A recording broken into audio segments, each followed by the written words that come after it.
Todo mundo já viu esses caras perfeitos, com camisas brancas impecáveis e um sorriso eterno no rosto. À primeira vista, eles parecem fãs inofensivos de um estilo de vida saudável, mas a vida real deles é muito mais insana do que você pode imaginar. Eles seguem restrições alimentares estranhas, realizam rituais secretos e reescrevem em massa a história mundial em benefício próprio. Mas como um pequeno culto do interior dos Estados Unidos conseguiu ficar mais rico que o Vaticano e construir um império de bilhões, superando em capital a maioria das confissões religiosas do mundo. Olá, você está no canal History Show e esta é a seção Como Viviam. Hoje vamos dar uma olhada em uma das comunidades mais ricas, fechadas e paradoxais do planeta, os Mormons. Vamos nessa!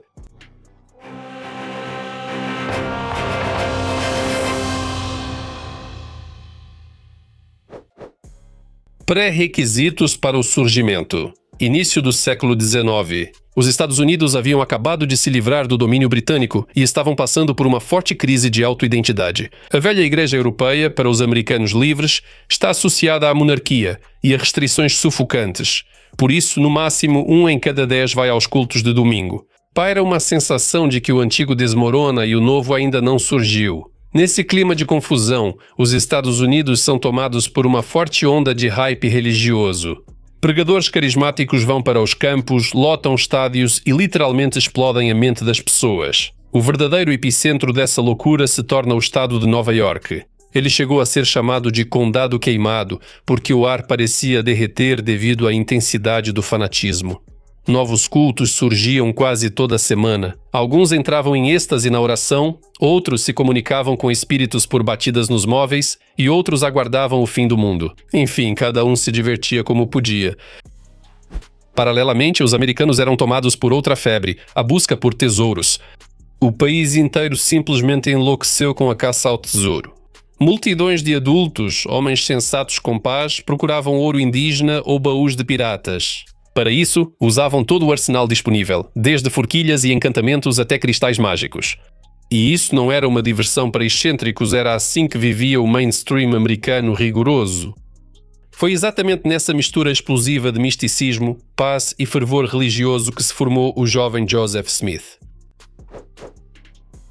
Como um caçador de tesouros se tornou profeta. O próprio Joseph Smith cresceu em uma família clássica daquela época. A mãe estava sempre em busca de um equilíbrio espiritual, enquanto o pai mantinha uma expressão totalmente neutra em relação à religião. O pequeno Joseph ganhava um dinheiro extra andando pelas fazendas com um cristal mágico, procurando tesouros enterrados. Nenhum ouro de verdade foi registrado nas contas do xerife. Por outro lado, Smith ganhou a reputação de ser o vidente local. Aos 14 anos, cansado da confusão religiosa, o garoto foi à floresta mais próxima para se recompor. Lá, segundo Joe, Deus Pai e Jesus se materializaram diante dele. As forças superiores revelaram que todas as igrejas são falsas e que Smith foi escolhido para criar a verdadeira. No futuro, esse evento será chamado de Primeira Visão e se tornará o principal dogma da nova fé. Mas uma visão só não leva muito longe, e 3 anos depois, um anjo chamado Moroni apareceu para Joseph à noite e deu uma dica específica, dizendo que em uma colina próxima chamada Cumorah estavam enterradas placas de ouro com a história perdida da antiga América. E a tarefa de Joseph, então, era desenterrar tudo isso e traduzir para o inglês. O processo de tradução merece destaque. Joseph escondia as placas de ouro atrás de biombos, pegava sua velha pedra de vidente, colocava-a dentro do chapéu e enfiava o rosto ali para que a luz do dia não atrapalhasse. O texto simplesmente aparecia em sua mente e então Smith o ditava para seu assistente. Enfim, foi desse jeito simples que os caras produziram quase 600 páginas de texto em pouco mais de 3 meses. Foi assim que surgiu o livro de Mormon. E você pode perguntar, espera aí, e onde estão as placas de ouro originais das quais foi feita a tradução? Bem, o anjo as levou de volta para o céu. Bem conveniente. Os haters imediatamente começaram a gritar sobre fraude e levaram Smith ao tribunal por charlatanismo, mas para os fãs, isso funcionou como o melhor marketing. Se o profeta é perseguido, então ele é verdadeiro. E na primavera de 1830, Joseph registra oficialmente a marca Igreja de Cristo. Pouco depois, o nome foi ajustado para o mais longo, Igreja de Jesus Cristo dos Santos dos Últimos Dias. Uma dica de que o apocalipse está próximo, o tempo está passando e só os seus serão salvos. Em que os Mormons acreditam? Se você acha que os Mormons são apenas mais alguns protestantes com tradições incomuns, aqui vai uma pequena surpresa. Deus, na teologia Mormon, não é um espírito abstrato. Ele é uma pessoa real com um corpo físico de carne e ossos. Ele tem uma esposa, a Mãe Celestial. Eles vivem fisicamente perto de uma estrela chamada Kolob. E todos nós, seres humanos na Terra, somos seus filhos espirituais, enviados para cá para sermos testados. Para os Mormons, quase não há inferno tradicional com demônios. Seu conceito de paraíso é dividido em 3 níveis. No nível básico vão as pessoas comuns, no intermediário ficam os cristãos decentes de outras denominações, mas o nível top, o reino celestial, está disponível apenas para clientes VIP. Para chegar lá, não basta apenas ser batizado, é preciso selar o casamento no templo Mormon. Este é um contrato eterno, unindo vocês como marido e mulher até após a morte. O bônus por esse nível máximo de retidão é cósmico. No final, casais exemplares se tornam deuses e recebem seu próprio universo para governar. O principal fundamento histórico dessa fé são as aventuras dos judeus no Novo Mundo. O livro de Mormon afirma que, 6 séculos antes de Cristo, um grupo de refugiados de Jerusalém construiu um navio, atravessou o oceano e povoou a América. Lá, eles se dividiram em 2 clãs, os Nefitas e os Lamanitas, que durante séculos travaram conflitos épicos. Jesus, após sua ressurreição, supostamente veio pessoalmente à América para lhes fazer sermões. No fim, os Lamanitas exterminaram seus oponentes e se tornaram ancestrais dos índios americanos. Oficialmente, a ciência, é claro, entra em desespero com tais afirmações, mas isso não incomoda nem um pouco os fiéis. A igreja tradicional naturalmente não gosta dessas atualizações. Os Mormons afirmam que, após a morte dos primeiros apóstolos, o cristianismo se corrompeu e virou um substituto. Todos esses papas, patriarcas e luteranos são apenas uma distorção da verdade. Joseph Smith veio para reiniciar o sistema, por assim dizer, do zero. É lógico que o restante do mundo cristão não retribui e não os considera como seus. Da perseguição à teocracia, a nova organização crescia rápido demais e os vizinhos americanos logo sentiram uma ameaça. Uma comunidade unida e fanática com seu próprio profeta comprava terras em massa e não ligava para as leis locais. Primeiro, eles foram expulsos de Ohio, depois do Missouri. Em 1838, o governador do Missouri chegou a assinar uma ordem oficial, onde estava escrito preto no branco que os Mormons deveriam ser destruídos ou expulsos do estado para o bem público. Os refugiados fugiram para Illinois. Lá, eles conseguiram obter terras e um status jurídico especial. Eles construíram a cidade de Nauvoo, que em poucos anos alcançou Chicago em tamanho. Smith se destacou ao máximo. Ele pessoalmente presidiu os tribunais, criou seu próprio exército particular e começou a construir um enorme templo. E, em 1844, se candidatou à presidência dos Estados Unidos. Ele certamente não era modesto. Mas foi justamente no auge do sucesso que veio à tona o principal segredo de Smith, que ele escondia há anos: a poligamia.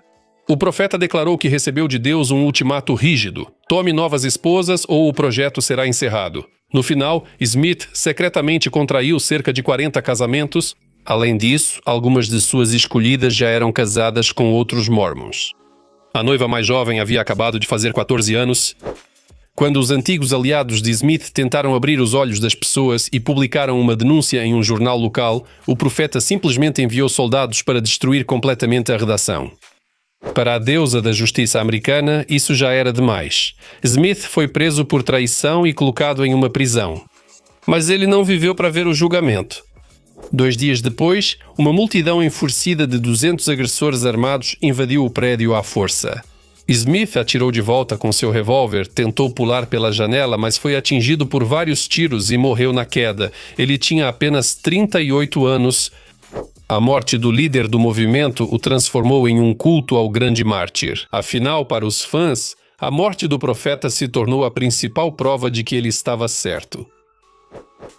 O grande êxodo dos Mormons. Após a morte do fundador, o poder foi assumido por Brigham Young. Um pragmático rígido, um gerente genial e detentor do recorde absoluto da comunidade com 56 esposas. Young logo viu que nos estados povoados não teriam vida tranquila.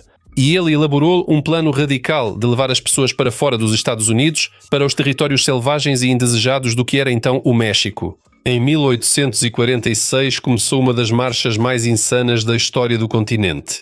70.000 pessoas, com crianças, pertences e carroças de madeira, seguiram a pé pelas pradarias sem fim e pelas montanhas rochosas. Pelo caminho, centenas de pessoas morreram de fome e tifo. Os sobreviventes chegaram rastejando a um vale remoto queimado pelo sol e ao seu enorme lago salgado. Yang olhou ao redor e ordenou: "Parem, chegamos!" Assim surgiu a cidade de Salt Lake City. A primeira coisa que os caras fizeram foi marcar o local do futuro templo como o ponto zero absoluto, e ao redor dele começaram a dividir os quarteirões da cidade. A nova autonomia foi chamada de Deseret, que no dialeto deles significa abelha produtora de mel. Os Mormons lançaram uma verdadeira startup de Estado pronta para funcionar. Eles criaram sua própria cultura, inventaram um alfabeto próprio e implementaram uma teocracia pura, onde as ordens do profeta eram equivalentes à lei. Mas aí aconteceu um fracasso geopolítico épico. Enquanto a comunidade cruzava o deserto a pé, os Estados Unidos venceram a guerra contra o México e tomaram essas terras para si. Washington olhou para a enorme metrópole autônoma no meio do nada e declarou de forma sucinta: "Ok, agora vocês estão de volta à América, mas vamos fechar a loja. Aqui temos um Estado laico e monogamia." As negociações com o governo duraram décadas e, no fim, os Mormons tiveram que capitular. Em 1890, eles proibiram oficialmente a poligamia, renomearam Deseret para Utah e entraram nos Estados Unidos em igualdade de condições. Costumes e proibições. Como isso funciona por dentro? O principal marcador de um típico Mormon é que ele sorri como se tivesse acabado de ganhar na loteria. Nos hinos infantis dele se canta: "Se você encontrar um rosto carrancudo, vire-o em um sorriso. Ser um santo dos últimos dias significa transmitir ao mundo sucesso absoluto e positividade total." O sistema de proibições rígidas deles é chamado de palavra de sabedoria. Foram proibidos álcool, cigarros, drogas, assim como chá e café. O mais engraçado é que esse código de vida saudável nasceu de uma discussão doméstica. A esposa do profeta Amy Smith simplesmente se cansou de limpar o chão da casa das marcas de tabaco mascado depois dos encontros do alto clero. Ela fez um escândalo com o marido, Joseph foi orar e voltou com uma lista pronta de proibições divinas. Com a cafeína, a lógica da igreja mudou de forma curiosa. Proibiram os grãos de café e folhas de chá, mas não o estimulante em si.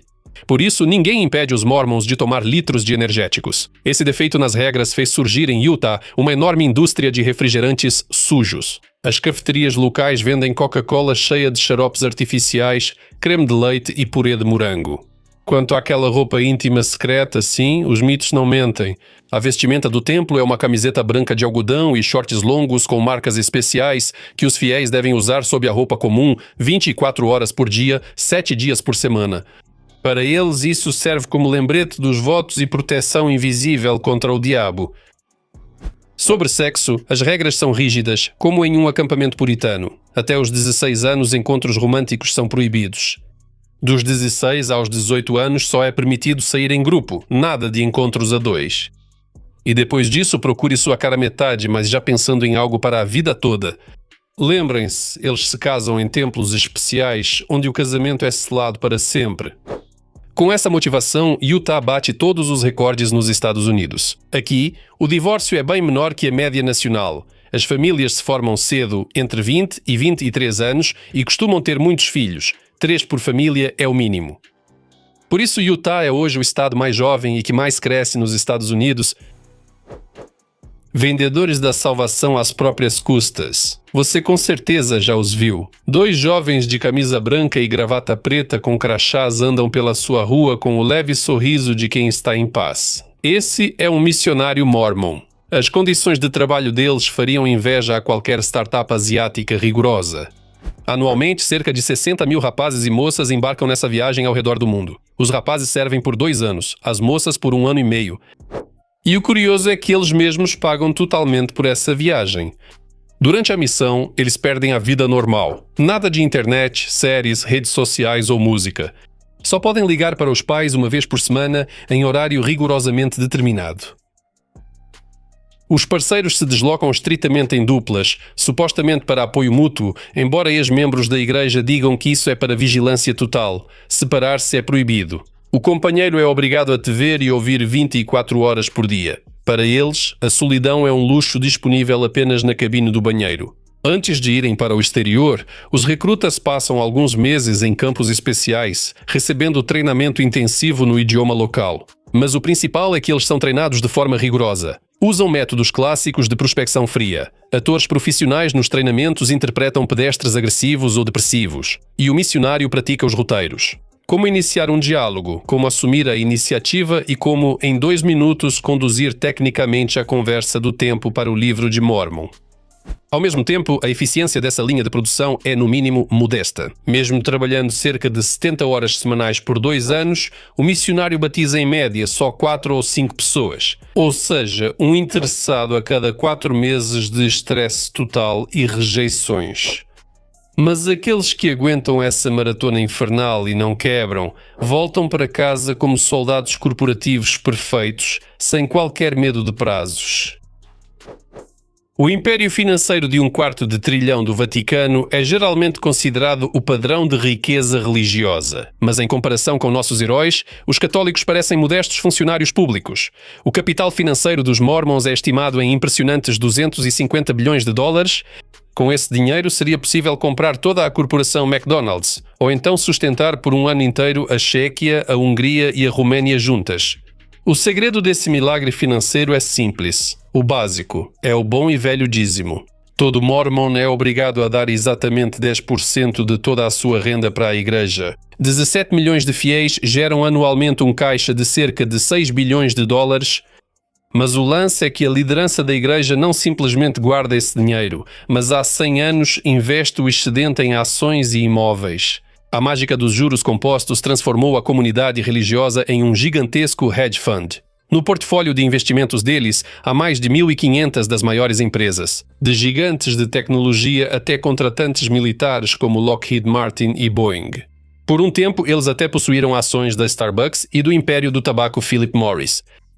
Após jornalistas revelarem o fato, eles se desfizeram desses ativos para evitar problemas. Outro terço da riqueza está em concreto e terra. Arranha-céus comerciais, complexos residenciais e milhões de hectares de terra fazem dos Mormons um dos maiores proprietários privados de terras dos Estados Unidos.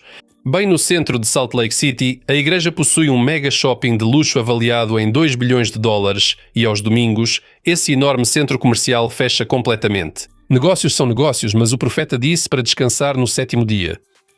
Quem comanda isso e o império de negócios é um conselho de 15 pessoas. O próprio profeta, seus 2 conselheiros e 12 apóstolos, parece um típico conselho de anciãos, homens bem idosos em ternos formais. Se você olhar o currículo deles, verá que não são só vovôs dando sermão, mas advogados, cirurgiões cardíacos, especialistas em relações públicas e banqueiros de investimento. Na essência, é um conselho de administração de uma corporação transatlântica onde os altos executivos, em vez de bônus, recebem o status de apóstolos e um salário modesto de $150 a $250 mil por ano, sem contar moradia gratuita e carros particulares. Os fiéis comuns não pensam muito nesses números. Eles simplesmente acreditam que estão construindo o reino de Deus na Terra. E, a julgar pelos balanços, suas igrejas estão sendo construídas no segmento mais prestigiado e caro. Batismo pelos mortos e um banco de dados com 15 bilhões de registros. Por fim, o ponto mais assustador e ao mesmo tempo hipnotizante do programa Mormon. Esses caras batizam os mortos em massa. Na terminologia interna deles, isso é chamado de batismo vicário. Um Mormon vivo comum entra na piscina e recebe o batismo em nome de uma pessoa falecida específica. Acredita-se que no outro mundo, a alma do falecido verá esse gesto, ficará comovida e poderá entrar legalmente no paraíso Mormon. Para a comunidade, esse é o maior ato de misericórdia, mas para o resto do mundo é motivo de um leve choque. Nas listas de batizados postumamente já consta um combo explosivo. Gengis Khan, Buda, Cristóvão Colombo, Albert Einstein, Joana d'Arc, Tubarão e todos os pais fundadores dos Estados Unidos. Mas um verdadeiro escândalo internacional estourou quando se descobriu que os Mormons, de quebra, batizaram Adolf Hitler, Iosif Stalin e milhões de vítimas do Holocausto. A indignação das comunidades judaicas foi enorme. A Igreja precisou pedir desculpas publicamente e retirar centenas de milhares de nomes dos bancos de dados. Mas eles deixaram uma brecha. Se a pessoa morreu há mais de 95 anos, ninguém é obrigado a pedir permissão aos parentes dela. Pode batizar quem quiser. Para garantir o sucesso dessa missão de salvar almas, os Mormons passaram a coletar arquivos obsessivamente no mundo todo desde o fim do século XIX. O projeto deles, o Family Search, hoje se transformou no maior monstro genealógico da Terra. 15 bilhões de registros e bilhões de documentos digitalizados. A base é gratuita e aberta, então se você já tentou montar sua humilde árvore genealógica na internet, é muito provável que tenha mexido nos servidores dos Mormons. Todos esses terabytes de dados, microfilmes e manuscritos antigos são guardados no lugar mais seguro do planeta, em um bunker secreto escavado diretamente dentro de uma rocha de granito, perto de Salt Lake City. Estranhos não entram lá por dinheiro nenhum. Nos anos 90, os Mormons conseguiram iniciar a digitalização até mesmo na CIA, escaneando ativamente antigos livros de registros eclesiásticos. As autoridades logo encerraram o esquema, suspeitando que americanos usavam a situação para vazar dados pessoais dos cidadãos. O Vaticano e líderes ortodoxos também se opuseram e proibiram compartilhar arquivos com os Mormons. Porém, isso já impacta pouco o negócio deles. Ainda assim, não existe nada parecido com o banco de dados Mormon no mundo e milhões de pessoas continuam usando seus serviços. Algumas palavras para finalizar. Então, essas pessoas se autodenominaram santos dos últimos dias e se prepararam para esperar o iminente apocalipse. Mas enquanto o fim do mundo era adiado, eles não perdiam tempo. Em 200 anos de espera, eles conseguiram declarar guerra a Washington, lançar um rastreador genealógico global, comprar ações da Boeing e construir a corporação religiosa mais rica do planeta. Um resultado fantástico para uma startup que começou com um adolescente entrando na floresta com uma pá e uma pedra no chapéu. Bom, por hoje é só. Se este vídeo te ajudou a ver os caras de camisa branca de uma forma diferente, deixa o like e se inscreve no canal. Até a próxima nos novos episódios. Tchau, pessoal!